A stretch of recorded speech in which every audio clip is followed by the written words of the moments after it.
And we ask our other presenters, please, to come forward. We're going to constitute our round table here, even though our table is square. It will be a round table discussion. So I'll ask a big question, but ask you to give one focused answer to it, which will then when we go down, we will we can have a discussion about it.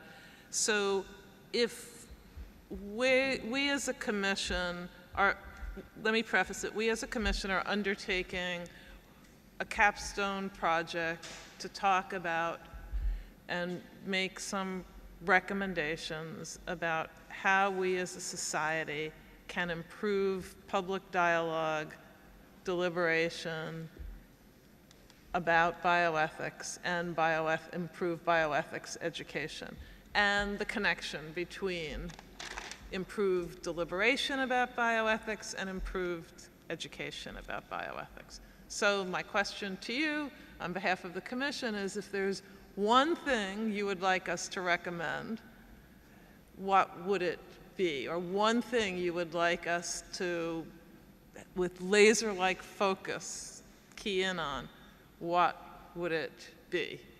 I'll start with Jim, because Jim has laser-like focus on deliberative polling, so. His eyes lit up. Well, yes, and I appreciate the chance to talk, and I also build on the suggestion that I think Nelson Michael made in the last session. Look, watching is one thing, doing is another. So recommending, in the best of all possible worlds, which we normally don't live in, for years I've been saying a commission, and there are commissions all over the world that have the same, royal commissions in Britain, commissions all over the world have the same problem. How do they hear from the people? Or do they hear from the people? And you've got the policymakers, you've got the expert community and stakeholders, which this commission has many good examples of, and then you've got the public. And it seems to me that all you would need to do, at the very least, you could recommend an agenda of ripe public issues, issues that are ripe for balanced and thoughtful and maybe even urgent deliberation. I don't know how long this commission will last, whether this commission has the capacity to actually do something or just recommend. If it's just recommending, you ought to do, some subset of the people involved in this commission ought to be constituted to actually do an exemplary project. And that exemplary project would, in my view, consist in developing materials for public deliberation, both written and video, or supervising the production, not doing it, but supervising, and suitable for the schools as well. And then maybe an agenda, a fairly broad agenda. You know, by the way, in a weekend deliberative poll, we often do many issues, related issues. We did a thing on the future of California, which had something like 36 policy options in 4 different areas. You can do a lot in one. That's a weekend deliberation. You've got online capacity to do deliberation. You've got local capacities. There's not just one menu. That's a question of what the issues are and who should be consulted and why. And of course, there are other models than deliberative polling. I happen to argue that for certain reasons, the deliberative polling solves the problems that are in the others, but you know, let there be variety. Just like the Japanese did, as I was mentioning in Fukushima, they did various things, but you know, so I think that it wouldn't be hard. You're a presidential commission. You've been thinking for 5 years. Or well, we've been doing more than thinking. Yeah, you've been thinking. Well, no, you've been thinking, deliberating, discussing, learning. We've made many recommendations. That's fine. That's good. That's good. On, yes. That's good. All I'm saying is that you know, there was a moment in my life years ago, in 1988, when I thought of the deliberative poll and I wrote it up in the Atlantic, and I was meeting with a friend of mine, a very influential Washington figure, and he said to me, "That's not just an idea, you could do that. You could do that. In fact, all you need is a television network. I've got somebody for you to talk to, but you could do that. You ought to do that. Don't just talk. You could do that." And that moment changed my life. It was very good for me because I learned a lot from the doing. Well, as a commission, if you did something or sponsored something or spawned something or created, or the progeny of this commission was some other group, and they don't all have to be presidential commissions. I was on the Penn National Commission for whatever it was some years ago that Judy wrote in, a very excellent experience.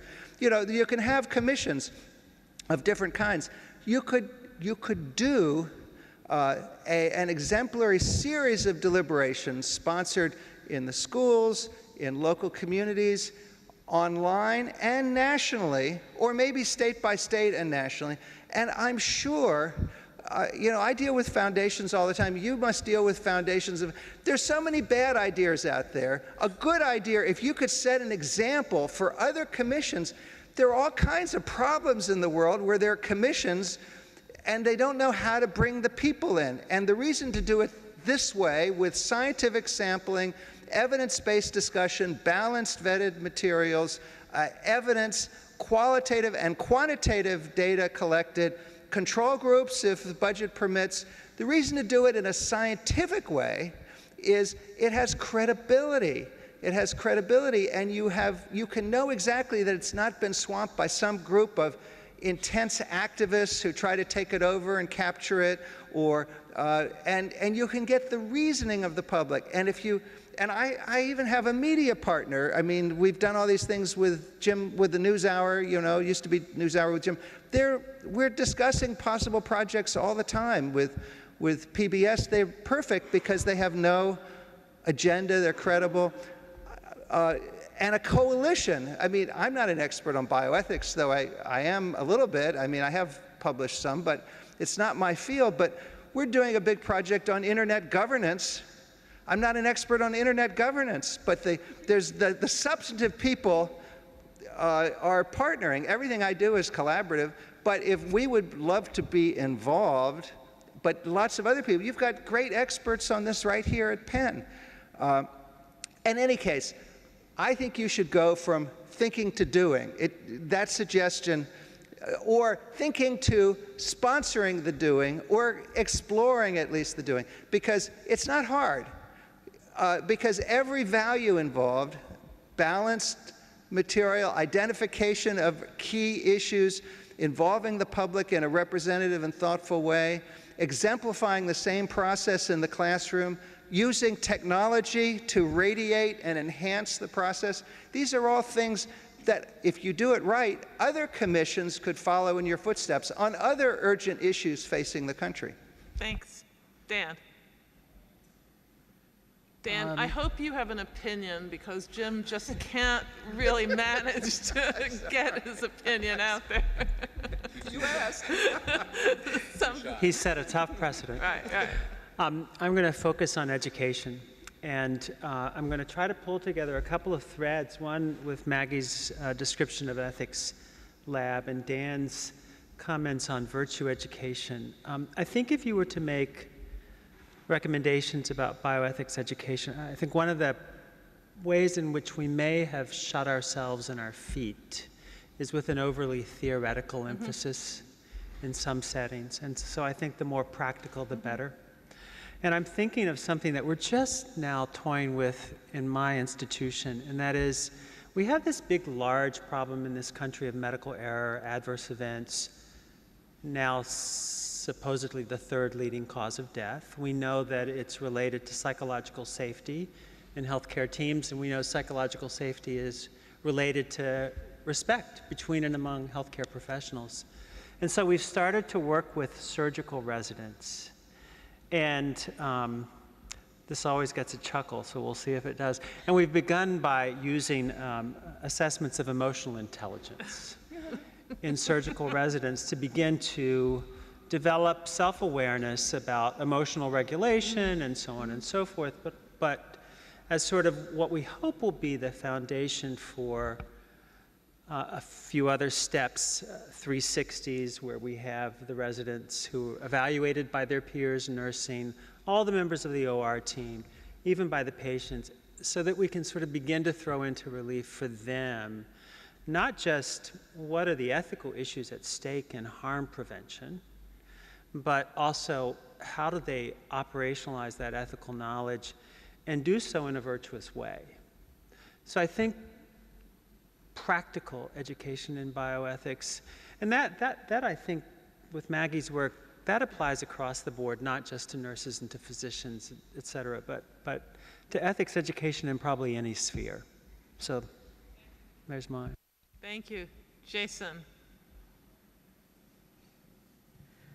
So I think I'll come back to the deliberation topic, to an area we didn't get a chance to talk about during the session this morning, but it's something I've been thinking a lot about, and I'd love to see you say something to the effect that the kinds of public deliberation about bioethics and regarding bioethics within the government is not and cannot and should not be restricted to groups with bioethics in their name or bioethics in their mandates, that these kinds of questions are present throughout the government's day-to-day work in health and medicine, and not just in the obvious issues around genetics and pandemic preparedness and things like that, but how the FDA weighs the risks and benefits of individual pharmaceuticals, how we debate the quality of evidence regarding preventive strategies, how we think about prioritizing vaccines as part of the recommended vaccination schedule. There are obvious ethical dimensions to all of those decisions that expert panels like this one and the agencies that support them make every day, but those ethical dimensions are largely either ignored or cast aside or reshaped as if they are exclusively technical or scientific questions, and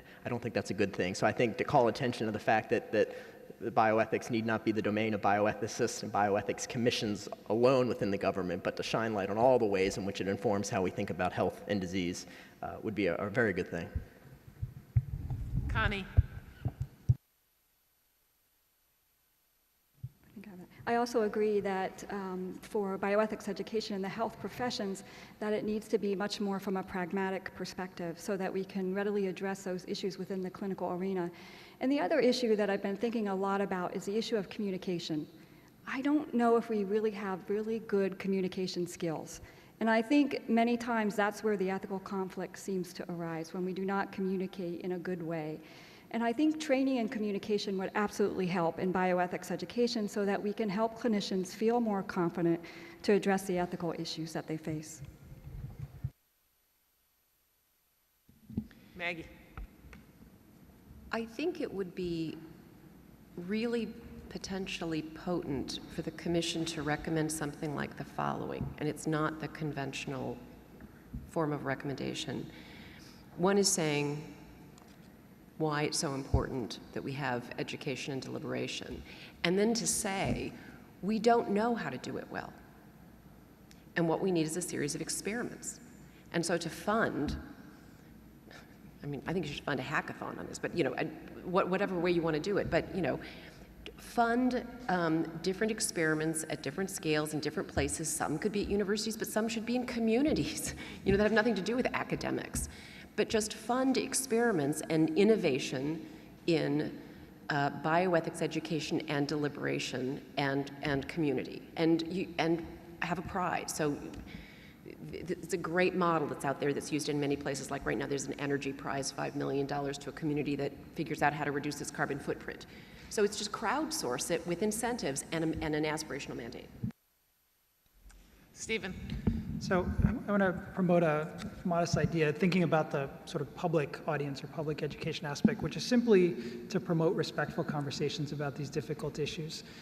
Actually, the model that I have in mind is, you may laugh, presidential debates, but not the primary debates, and not the kind of debates where all the questions are asked by the moderators, but the debates where the questions are asked by citizens who sit around in a big circle and ask questions of the candidates. The candidates acquit themselves variably well, but the citizens acquit themselves incredibly well time after time after time.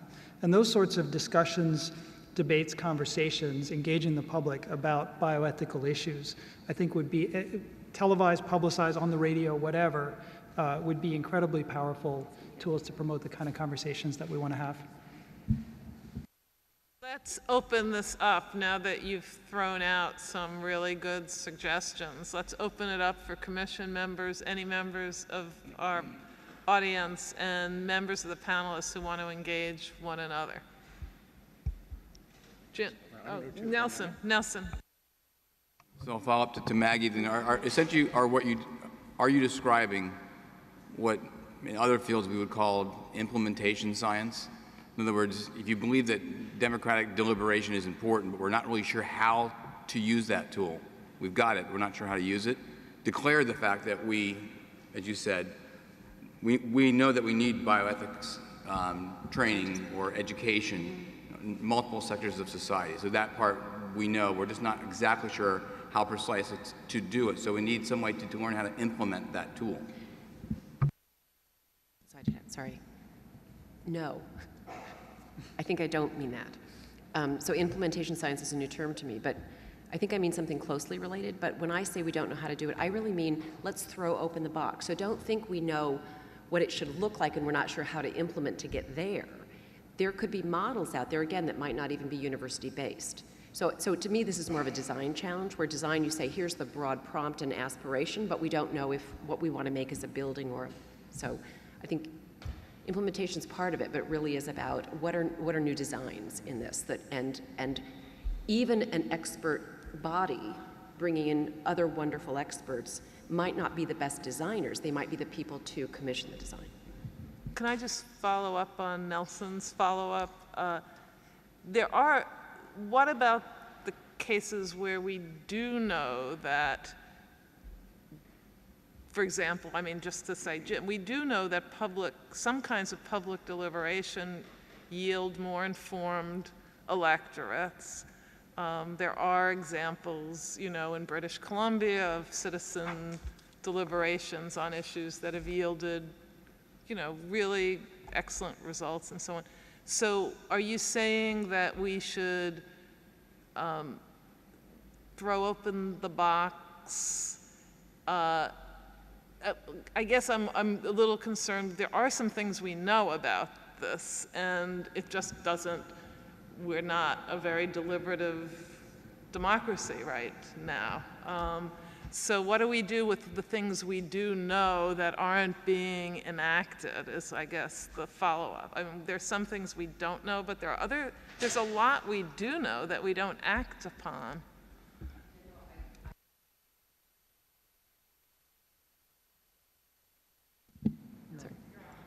I really agree. So I overstated it by saying that the prompt is we don't know how to do it. What I should have said was we don't know what the possibility space fully looks like. So there's a parallel charge. One is, so I love the way you put it, how do you all take the things we do know, which include a lot of things that were experiments, right, that we do know, and figure out ways to implement, and then how do we keep that experimental space tilled and fed? I'm mixing my metaphors. Do you see what I mean? And so I think I was speaking more, so it's not a no to your question, it's an and. I'd like to have a little Jim, technical you difficulty. go, and then Jim wants to say something too, but you go first. Well, it'll probably dovetail. I'd like to have us spend just a moment, and it doesn't need to be much longer than a moment, on the zeroth order question. As I ran down your comments, there were, Nelson, a bunch of tools suggested, deliberative polling, more practical than theoretical educational processes, bioethics throughout the government, more than just with people who have ethics in their title, training and communication skills, experimentation to admit what we don't know. But Maggie, you and Stephen both said we need to declare why it is that we need ethics education, or Stephen, your words were promote respect for discussions. The zeroth order question, we do have a bit of a bully pulpit, Jim, that is still has some value even to say, okay? Do we as a commission feel as though we have an obligation, responsibility, and enough ammunition to say that this is important in the first place in a time where I will tell you, I mentioned it earlier, virtues education is not something that our public school systems or our state institutions of higher education are going to jump all over. Zeroth order question. well, maybe it's a question to the commission. Do we want to assert it? Should we assert it? And how do we assert it? Go ahead, Can I? Jim. So look, technology, change, we're constantly being confronted with difficult and sometimes almost unprecedented questions, designer genes. We could come up with a whole list, right? These raise ethical issues. These raise policy issues. The public, like most complicated issues, the public is often ill-prepared for them. But that doesn't mean they wouldn't really have something to say if you created good conditions for them to think about the trade-offs and engage them in the discussion. So it seems to me that far be it from me to really tell you what to do, but since you asked, I mean, my advice is to seize the fact that the country, and indeed the world, countries around the world, are facing these urgent problems, and they're only going to increase in terms of the unexpected issues that arise, particularly in this area of bioethics. So, what do we do? In Thailand, when we did that project, the people were initially saying, oh, let the priests decide. And the priests said, oh, no, we don't want the responsibility. And then the policymaker said, well, we need to hear the values of the people in order to, we can tell you that if you do this, these will be the consequences. We do that, those will be the consequences. But we really need to hear the values of the people. I think that in order to lay the groundwork for consulting the people, you either need something like what we've been doing or something very much like it. So I think the idea of an agenda of experimentation, well, we're not, an agenda of experimentation in consulting the people in a scientifically based, representative and thoughtful way based upon good information should be legitimated, whether you can actually do it or not, or some successor group can do it. But I think it's well worth doing because the issues are urgent. But Jim, just to be clear about this, there are some issues where, and we'd have to think about what the issues are, where a deliberative poll would actually move the policy ball forward. But generally speaking, a deliberative poll is thinking, not doing, just as you've accused us of thinking and not doing. In that sense is a deliberative poll comes to a recommendation. We've come to a series of recommendations, some of which have actually been acted upon. So in our deliberations on testing anthrax vaccine on children, the government actually took our recommendation. On the question of databases, making databases more open, the government, in fact, the Department of Defense actually took our recommendation. What we could look at, apropos of your suggestion, is the places where deliberative polling might do more to move the policy ball forward. But it's really important not to say that deliberation of the commission is thinking, not doing, because this exact same thing holds for deliberative polls.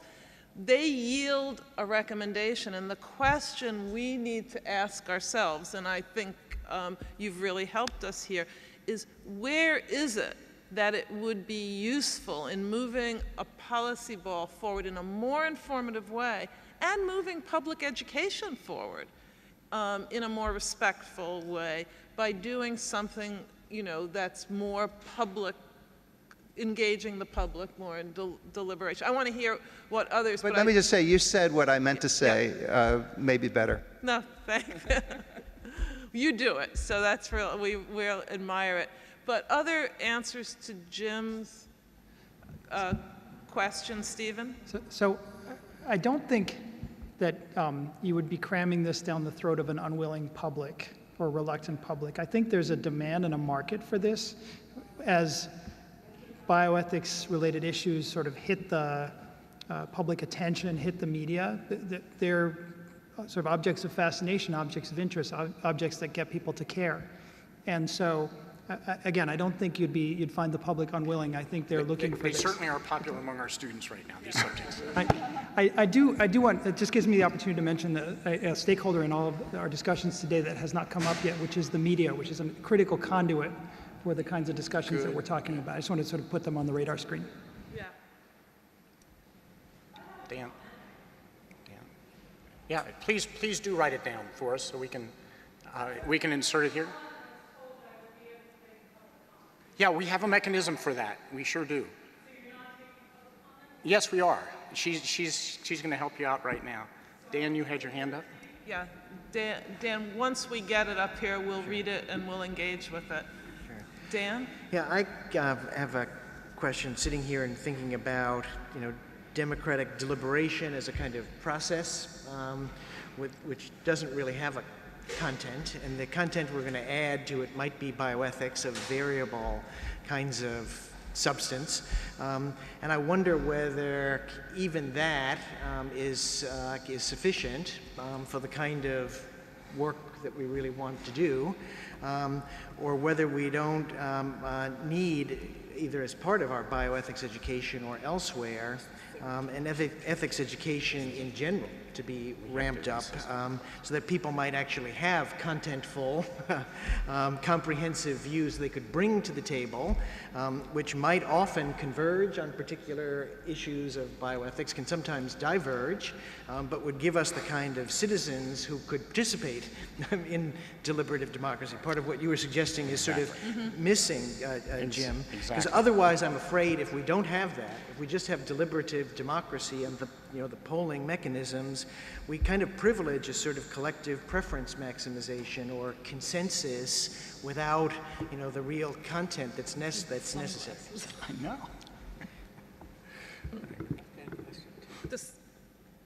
Would someone, You want to respond someone to? like to respond to that? I'm actually reaching for my sunglasses, so when I look at you, sure. And then Steve's. So, And then Steve, yeah. look, if you want the values of the people when they're really thinking, you have to ask the people. Now, it would be great, and I'm a big proponent of spreading ethics education as far and wide as you can spread it, but we are a society of, 360 million people or something? It's going to be very hard to spread it to the whole mass public. If you ask people, if you give them a concrete problem, dilemma, and the real protection for doing any of these projects is that it be balanced, that the outcome not be predetermined, that anybody could read the materials and see that they're the strongest possible cases for any of several options, and it's really going to be interesting and a surprise to see how it comes out. Well, the public actually can bring a lot to these issues, particularly if they're ethical issues. Now, that's not incompatible. It's synergistic with spreading ethics education because, in fact, the same materials and issues can be used to dramatize issues that can be spread in communities and schools and the rest of it. So but I wouldn't dismiss the views of the people if you really do the hard work to prepare the agenda so that they can really understand the nature of an ethical problem about end of life or risks to health or all the kinds of issues we've been talking about. I'm certainly not dismissing the views of the public, but I sort of anticipated the kind of response you might have, but I'm wondering if others have sort of understood what I was trying to get at in terms of, what's brought to the table actually, and whether you just sort of give people, a bit of an education in, half-hour, 2-hour sessions about something, absent a kind of, robust sort of set of views that they would bring to the table, so there could actually be critical differences where people could exercise respect and transparency and actually deliberate at a deeper level. And I think that might improve the process, but maybe everyone agrees with Jim. I don't know.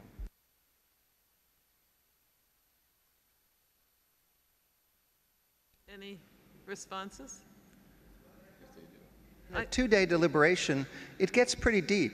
I think you'd be impressed. Jim, let me respond then, because I really appreciate what Jim does, and I think it is an important addition to what we or any commission do. But I also think that Dan is absolutely right in suggesting that the more robust we can make education relative to bioethics, the better all deliberations will be. And even those of us who defend deliberative democracy make it very clear that just as constitutional democracy, deliberative democracy is a form of constitutional democracy. And when you modify democracy by constitutionalism or deliberation, you're not suggesting that everything is decided by deliberation or everything is decided by our Constitution. They're frameworks within which people live. We want people to be able to live good lives by their own light. And in order to do that, Dan's suggestion is extremely important. We have to have a kind of education that allows people, when they're not thinking about policy, to be able to live good lives and be able to think about the decisions they want to make, whether it be in getting their genome mapped, sequenced, or, you know, end-of-life care. So I think some of you already answered Dan's question, and you might want to take the opportunity to elaborate on your answers, because we really want to be able to make a set of recommendations that are, if not comprehensive, at least hitting important issues of education. So I see Jason. Yeah, just briefly, I like Jim's use of synergistic. Yeah. And Dan, your original question asked whether it was sufficient, the tools of democratic deliberation, and I think that would be a tough case to make for the kinds of questions here. But synergistic, a part of the conversation, as Dan and I talked about earlier this morning, seems right to me, that it provides useful information and insights both to the deliberation around bioethics and I think more broadly, as Dr. Gutman suggested. So I think synergistic does better work than sufficient would in terms of making the case for why it can be valuable, at least in my mind. I have Steve. Thank you. So I'm going to go back, as Jim did, to this concept of ethical stress, Connie, and thinking just from a bedside perspective where at least one of the many areas where I'm sure that you could enumerate where the stress exists, but one area is how we think about risk-reward. And we have at all of our centers wonderful people who understand medical decision-making, who know data, who can enunciate the likely outcomes and the unlikely outcomes from any intervention, yet have dramatically different thoughts about risk-reward. We are, as we all know, bracketed by recent events in our lives that can override our data. Our limbic system overrides our cortex often in all things that we do. And my question is, how do we think about education for these kinds of issues? For example, when there's a very unlikely possibility of a horrific or a wonderful consequence for something that we take on. Is this an area where maybe the differences of opinion could decrease, or is it always going to be an area where we all reasonable people will disagree and we need to air the sources of the disagreement? Thank you for your question. I think, as I've indicated, this ethics stress is very profound within the clinical arena, and it creates much dissatisfaction and concern, and individuals do want to leave the clinical arena because of this ethics stress. I think it's a complex issue. And I think, as you said, that there is much room for variation. And I believe that ethics education allows a forum for us to have that disagreement. So it allows students to better understand various different opinions or differing opinions associated with a particular issue, whether it's end of life or disagreements among the physician and the nurse, or disagreements among the physician and the patient. And I also use case-based reasoning. So I provide actual cases that have occurred within the clinical arena to show students different ways of formulating their ethical judgment related to that particular case. So I think it's very complex. I think, as I said earlier, we need much more of a pragmatic approach. There is room for divergent opinions, and we have to come to that recognition and respect those views. I love that you brought up the question about reasoning around risk, because when we talk about what are the constitutive literacies that we all want when we're teaching bioethics, that's one of them. Yeah. So getting people, again, even just some fluency, to use Dr. Gutman's phrase, around how humans reason around risk, which is, roughly speaking, really poorly, right? But we actually know more about the architecture of it, the predictable irrationalities, and naming for people framing biases and stuff. I mean, one of the things that I do with my bioethics students is they each do a research project on a different cognitive bias around risk. And then how can we communicate well about risk? Or then we can surface better, true disagreements about, should we have a precautionary principle here on this one? Some people really will feel that. That's a great debate to have, but only after you get through to just, past the, here's a number that is supposed to be dispositive. Barbara? Steve. I also just want to flag this notion of ethical stress is, I think, really important. And I want to flag the fact that it's not just professionals, healthcare professionals, scientists, whatever, who have ethical stress, but patients and family members run into all kinds of, many of the situations that they deal with are in part characterized by ethical stress. Think about the position of being a parent or an adult child making decisions for your parent with dementia. Those decisions are some of the hardest decisions we make. Christine's colleagues at the NIH have shown that there are lasting adverse effects on people from wondering whether they did the right thing for their loved one. And so in thinking about ways in which we can use ethics education, conversations to address ethics stress, we should remember not just the professionals, but also the patients and the families. There's a wonderful article going back more than 20 years by Margaret Urban Walker called Keeping Moral Spaces Open, talking about the role of ethics consultation services, ethics committees within healthcare institutions. And I think we can use that metaphor more broadly to think about the kinds of conversations we've been talking about, keeping moral spaces open in all kinds of areas of public and professional life. Terrific. Barbara? Let me see. I think it's on now. Yes. I wanted to talk about what ages. We've spent most of our time, not all of it, but most of it talking about university level, maybe community college level. Going down, is there some time that we should say we should try to get kids earlier and earlier and earlier? It seems to me that the more you can teach them when they're really young, the more they really get involved in it. And it's not just the bioethics, it's the ethics piece too, and how do you sort of see integrating all of that.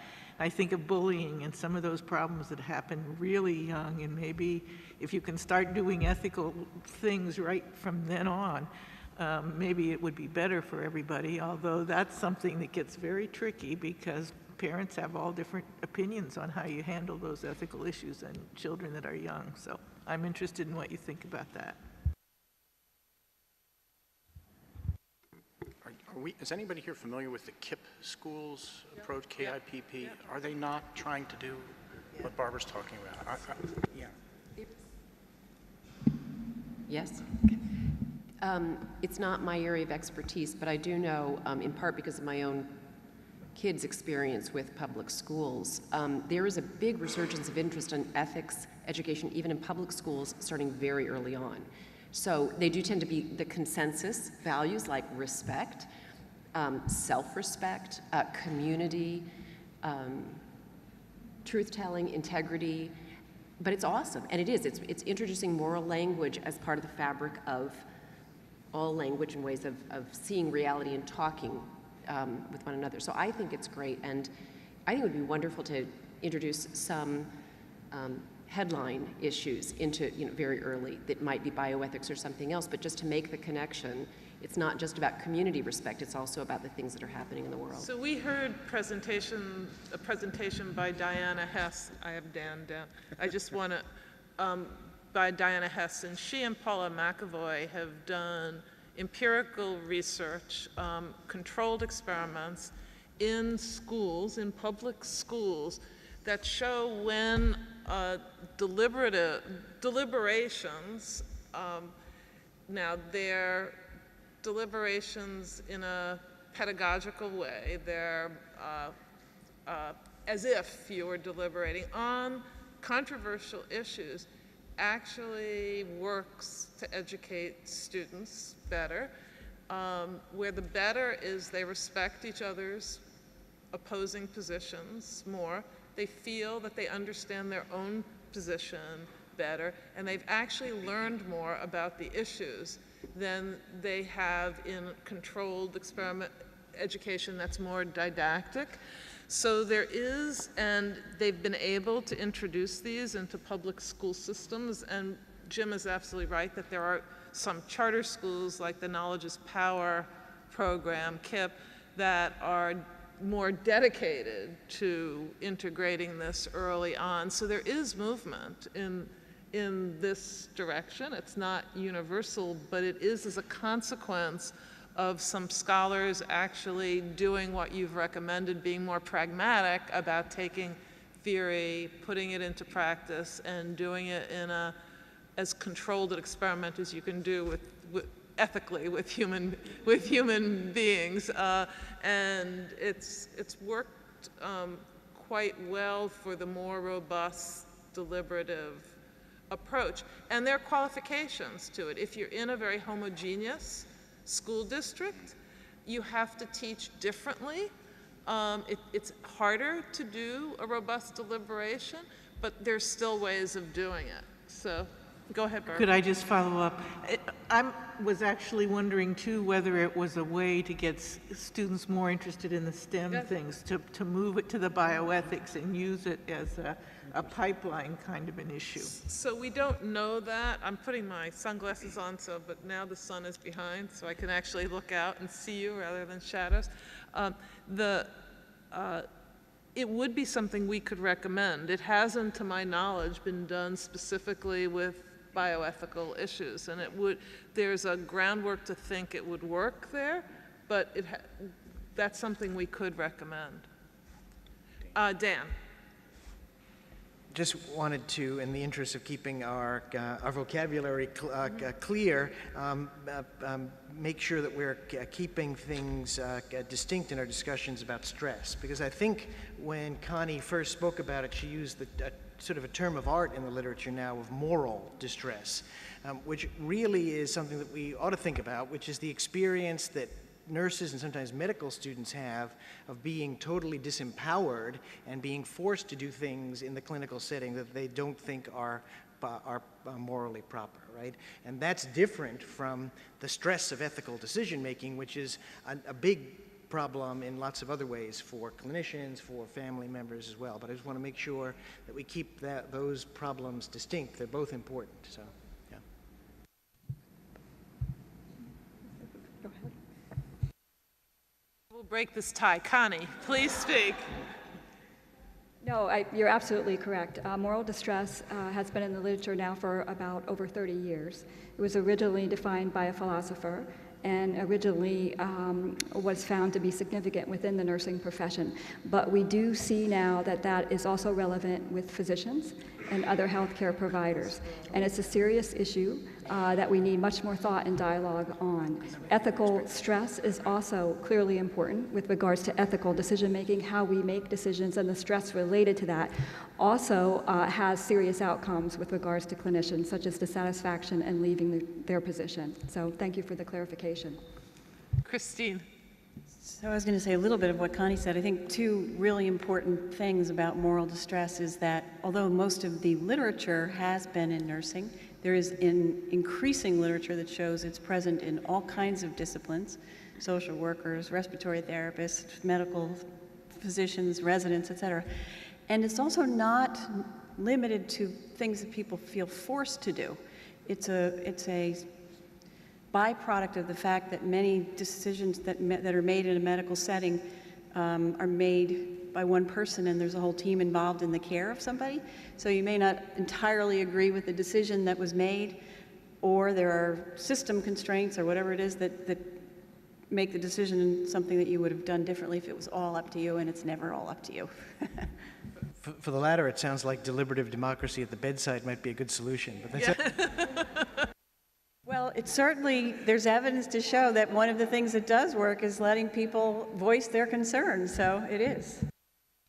Dan, well put, Dan. Just want to add one other comment about moral distress. It's structural in nature. Yeah. And I think that's important to keep in mind when we think about ethics education. And it's not just about processes of reasoning and deliberation, it's also about developing that sort of broader awareness of what is systemic in nature, what may be ad hoc in nature. But moral distress, I think, is a great example of a cultural, structural issue throughout healthcare that will require those sorts of solutions. But that is why I think ethics education is so key, so that they can better understand what those structural constraints actually are within the healthcare system and the resources that they need and that they need to take advantage of within that system to help mitigate that stress or moral distress that they're facing.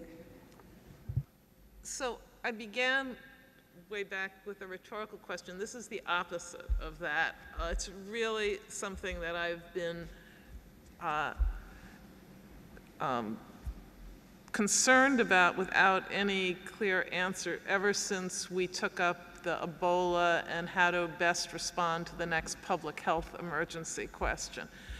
So we know, based on vast amounts of evidence, and now neuroscience is showing us what goes on in the brain that supports this, but we knew it even before we saw the brain, that fear, that the emotion of fear drives out a lot of the ability of the prefrontal lobe to make rational decisions and to factor in all the evidence.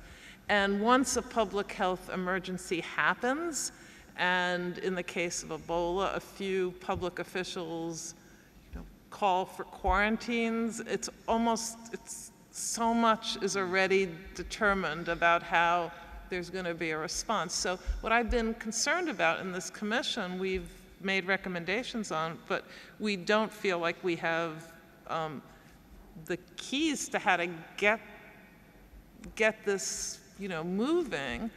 And I'd be happy for any commission members to answer, but we have you here just for a limited time, is what are the best mechanisms ahead of time for whether citizens or public or you name it, how do you prepare with education and or deliberation ahead of time for the next public health emergency?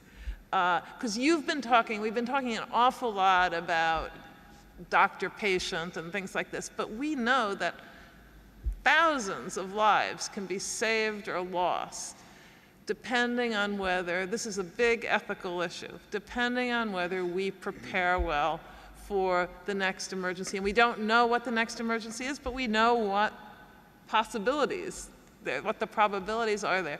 Do you have any general or specific recommendations for us on what we can say? You can't have, it's too late to have a deliberative poll when Ebola hits our shores. It's, that just takes too long. It's too late to start a new course. So all those things are important. We'll deliberate about those recommendations and say something, no doubt about them. But what about mitigating fear? What Nita Farhani was suggesting as we were talking, prudent vigilance. So we have stood behind something that we can call prudent vigilance, which is doing things ahead of time that foresee what we're going to have to do as a society. So what would prudent vigilance call for in education or deliberation or anything to get our society to focus on the fact that we have to do things before these public health emergencies happen? I don't know the answer to this question. Well, I think you need to think with the best expert groups you can about what things. And then you need to think about, and then I would do the deliberation to see which of those things the public would accept or would not. I was in Ghana, which is in West Africa, as you know, has no Ebola. It's surrounded by countries with Ebola. And I wanted to insert in our deliberative poll in Tamale, which is a very poor city in the northern part of Ghana, which is the poorest part of Ghana, the discussion of Ebola. And the public health experts from the University of Development Studies, UDS, refused. They said, we have so much death here from malaria, from cholera, from dysentery. These are real problems. We don't have any Ebola. So I said, I finally got them to accept some options about communicable diseases and et cetera, but they said, we have all these other problems we have to deal with right now, and so we did, and we're writing that up now. It was great, but the Ebola thing but I've been telling the African partners we should be doing Ebola preparedness all over Africa, and exactly that we should be, because the burial practices spread the Ebola. There are various things that spread it, and there's so much fear and suspicion you know, even that the Westerners and the doctors are spreading it. No, they don't. So you need to coordinate a public education campaign with the good information, but also to clearly think ahead of time of the policies that could be implemented that would actually do some good beforehand. So I agree with you completely. But other disasters, we have a partner which is the Tulane Disaster Preparedness, a guy named Ki Lu, who used to be a high official at USAID. Anyway, I'd recommend you talk to him because he's been dealing with disaster preparedness all over the world. But he's proposing to work with us on deliberation for disaster preparedness, but he's got his own independent center, much bigger than my center. But that's the kind of thing that has to be done, I think. So I yeah. wonder, you know, it's the job of the first responders, and I don't only mean the healthcare system and you know, people involved in burial or the people involved in government, but everybody who's involved in the sort of communications, all the things that need to happen to have those kinds of preparation. But in terms of engaging the public, I actually wonder whether there isn't a role for just-in-time, even in the public health emergency context. So just like there are clinical trials that you would want to do for Ebola or whatever the sort of pandemic disease might be, but you can't do between the epidemics, so you need to have the sort of protocols up and ready to sort of go in a just-in-time way. It seems to me like there are public engagement strategies, ideally evidence-based ones, which is part of what the challenge is, that you can't really do beforehand in this case. But you can prepare to do them beforehand. Precisely. And then the moment the issue hits, and the moment you got the public's attention, you have to do it. You roll it out. And that kind of just-in-time approach seems to me more effective than thinking that you can do it in advance when you don't have people's attention. Anita. I think that's great, Steve. But it seems to me there's even like something before that. So if people aren't already of the mindset that the moral community extends beyond their borders, if people have not been able to overcome their xenophobia and their prejudices, just in time is not going to be enough, right? So I would say just in time, great, let's do that. But let's also take a step backwards and just make as much of what we can do to keep fighting against xenophobia and limited visions of justice and belonging that as we can. It's a little bit idealistic, but I think if we don't do that, then there's little we can do when the time comes that's going to be effective. Steve? I completely agree. And I also want to add to my comment about just-in-time and endorse obviously what Anita said, but also the potential to debrief. Okay, what are the lessons learned in the immediate aftermath? That may be a real teachable moment. Yeah, I think we actually have learned something through the Ebola. I think We have reason to believe WHO is in the process of doing some real structural reorganization. We have reason to believe that CDC and other public officials who are expert in this area and realize how the quarantine was very counterproductive.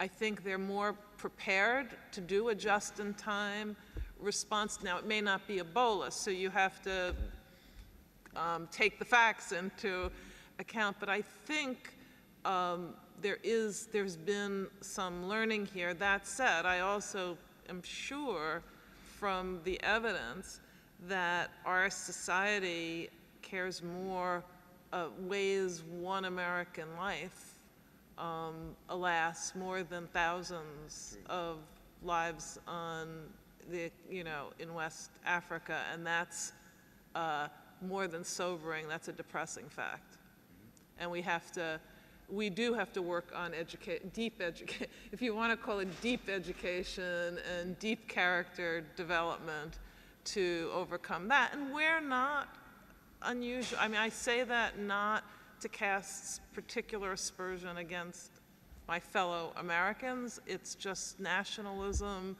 and racism are pretty pervasive in our world, and we're fortunate to have a peaceful way of dealing with that in a constitutional democracy where other parts of the world are actively killing people. What we suffer from is not doing what we can to save people when it would be of the prudent as well as moral thing to do. So I don't want to end on that note, so we do want to seg too late, but is there any other, yeah, Connie. I agree with you. I do think Ebola was an example for us, and it set the example for us to think about in the future how might we respond, especially from a health professional perspective, and what are our professional and moral obligations to patients. So it's much more of a preventative type of ethics that it set the example for us in going forward. Patients and the public. And the public, right? yes. That I think Absolutely. is one of the big lessons of Ebola. Absolutely. Is public protection Right. as well as patient Yeah. care. Right. Yes.